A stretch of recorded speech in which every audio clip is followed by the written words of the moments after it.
జాతికి స్ఫూర్తి నింపిన నాయకుడు ఎన్టీఆర్ అని రేవంత్ రెడ్డి కొనియాడారు. ప్రజా పాలనలో ఆయన స్ఫూర్తి కనిపిస్తుందన్నారు. కేసీఆర్ కు రాజకీయ భిక్ష పెట్టింది ఎన్టీఆర్ఏనని పునరుద్ఘాటించారు. 2034 వరకు తెలంగాణలో కాంగ్రెస్ దే అధికారమన్నారు. హైదరాబాద్ అమీర్పేటలో ఎన్టీఆర్ విగ్రహాన్ని సీఎం రేవంత్ ఆవిష్కరించారు.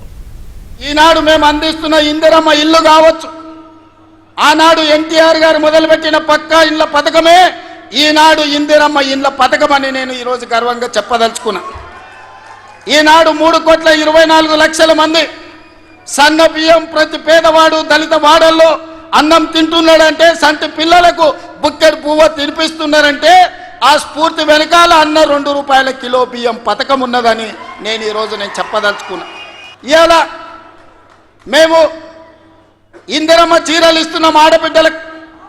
పండుగ పూట నాడు పెట్టే మేము చీర సారగా భావించి ఈనాడు పాలపిట్టల లెక్క ఈరోజు మా ఆడబిడ్డలు చీర కట్టుకుంటున్నారు.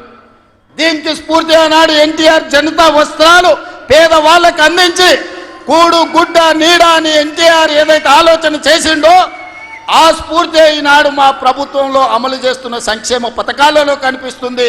మీరు ఒక్కసారి ఆలోచన చేయండి.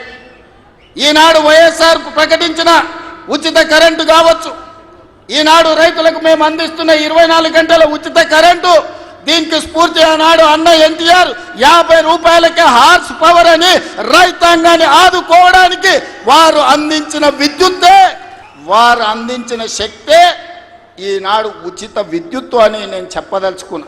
ఇందిరమ్మ మాకు ఎంత ముఖ్యమో ఎన్టీఆర్ కూడా అంతే ముఖ్యం. ఇందిరమ్మ ఒక తరం అయితే ఎన్టీఆర్ ఒక శకం. వాళ్ళిద్దరి కలయికనే ఈనాటి ప్రజాపాలన. ఈ ప్రజాపాలన ప్రజలకు అందుబాటులో ఉంది అనంటే ఒక ఇందిరమ్మ స్ఫూర్తి, ఒక ఎన్టీఆర్ యొక్క ఆలోచన విధానం ఈనాడు మేము అమలు చేస్తున్నాం. మిత్రులారా, ఎన్టీ రామారావు గారు ఓ మండవ ఓ తుమ్మల నాయకత్వాన్ని తెలంగాణకు అందించండు. ఓ మాధవరెడ్డి ఓ జానారెడ్డి నాయకత్వాన్ని అందించండు. ఓ దేవేందర్ గౌడ్ నాయకత్వాన్ని అందించండు. ఓ కడియం సిఆరి ఒక మోత్కుపల్లి నరసింహుల లాంటి నాయకులను ఈ తెలంగాణకు అందించండు. అంతెందుకయ్యా, ఈనాడు ఉపన్యాసాలు ఇస్తున్న బీఆర్ఎస్ నాయకుడు కల్వకుంట్ల చంద్రశేఖర్ రావుకి రాజకీయ భిక్ష పెట్టింది ఎవరు? అన్న లేకుంటేనే మీరు నాయకులు అయ్యిండ్రా? అన్న నీడను బతికిన మీరు అన్నగారి గురించి తక్కువ చేసి మాట్లాడు మీకు మంచిదా? వారే కాదు, వారి పేరు పెట్టుకున్న వాళ్ళు కూడా ఈరోజు నాయకులుగా చలామణి అవుతున్నారు.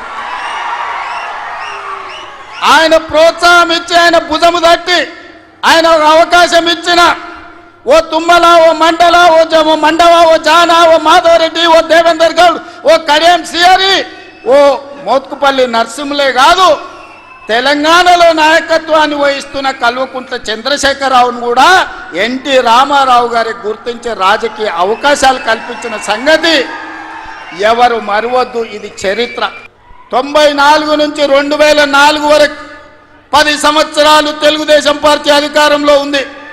2004 నుంచి 2014 వరకు 10 సంవత్సరాలు కాంగ్రెస్ పార్టీ అధికారంలో ఉంది. 2014 నుంచి 2024 వరకు బీఆర్ఎస్ అధికారంలో ఉంది. ఇవాళ నేను చెప్తున్నా, మీ ఉత్సాహం మీ ఊపు చూసిన తర్వాత 2024 నుంచి 2034 వరకు మాదే అధికారం. సంక్షేమాన్ని అభివృద్ధిని అంతర్జాతీయ స్థాయికి తీసుకెళ్లే బాధ్యత మేము తీసుకుంటాం.